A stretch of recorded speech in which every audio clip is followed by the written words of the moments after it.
यहाँ मुझे fast time पे बनैली आटा बहुत टेस्टी होता। तो चलते देखा यार प्रोसेसटा। मुझे कला बेले वीडियो शूट करी तो मुझे कहली आगे देखा टेस्टा केमती कौन रोचे मुझे सेयार करी। तो यहाँ टेस्टा बहुत बढ़िया था तो से मुझे भिडटा पोस्ट करुच्ची। तो चलते देखा मुझे केमी कर। तो फास्ट मुझे कड़े गरम कर कि सोरिष तेल पकई देती फुटण में मुझे नौ सोरिष आउ जीरा। तो आप पंच फुटण भी पकई पारे कि सोरिष जीराटा मुझे पकई थी। तो ये आम फुटण पकई सारापर आम पकईदे भृषंग पत्र। भृषंग पत्र पकई सारापर आम ये मसला पकईदे मसला पेस्ट करते मुझे पेस्ट करी जीरा सोरिष छोट खंडे अदा आउ रसुण गोटे भल भाव टे भाजी नवा। तापर से गोटे कंचा लंका मुझे ऐड करदेली।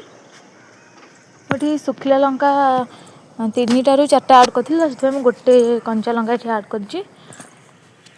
तो ये टमाटो 2टा काटिक पकई तो ओलो खाइले पाटी कुंडे हुए तो से खटार मात्राटा अधिक रखा जमीटा माने लगनी पाटी कुंडे हेनी। तो मुझे हलदी पकई देती हलदी टमाटो मसला को भल भाव मिसेबा। ये मसला कषि होता भितर मुझे मो जीवन गोटे स्टोरीटे कहूँ। तो मो पु जो पेटर था तो मोर माने स्त्री लोक मैंने प्रेगनेंट स्त्री लोक मान इच्छा हुए ना माने एमती खाइबा जोटा भल लगी था तो सहीटा मन आसे से टाइम खायापी। तो मोर भी इच्छा होता कंकड़ा खायापी आलुओ झोल। तो मुझे मो शाशु को कही जे मु खाइबी कंकड़ा आलुओ झोल बोली मोर आशा अच्छी से सफा सफा मन तू खाईपर से खाइले पिला बहुत दुष्ट होती। तापर मत कि देलेनी कहले ना तू आउ जहाँ खाइबू कह आउ जहाँ भी आशा कर सब देखते से 2टा जिनस मत दे नथिले। तापर मु कहली हौ जदि कहउछन्ती बड़ लोक मानिबा। तापर मु मानिक रहिली। तापर तो आइंस छाड़ीदेली तापर मो आइंस खाइलिनी। तापर ये देखंतु मो पुक आसी 1.5 वर्ष है 1.5 वर्ष पर मुझे आज खाऊँगी माने ओलुओ झोल करके आ निजे करके खाऊँगी।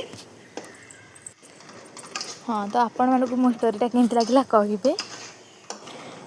मुझे पानी टी ऐड करदे मसला को आउे घाटी देती लंका गुंड अल्प ऐड करी। तापर मुझे ओलुओ को पकई देकी भल भाव टे भाजी देती सीझेकी ओलुओ को मुझे काटिकी रखी। मुझे आंबुल 3-4टा बतुरी दी अध घंटे आगुरी।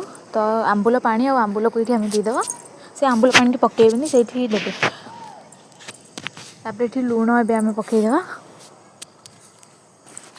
आपण क्वांटिटी अनुसार पकातु आप कम खाऊँ कि अधिक लुण माने समस्त टेस्ट तो सेम न था ना क्या अधिक लुण भल लगे क्या अल्प।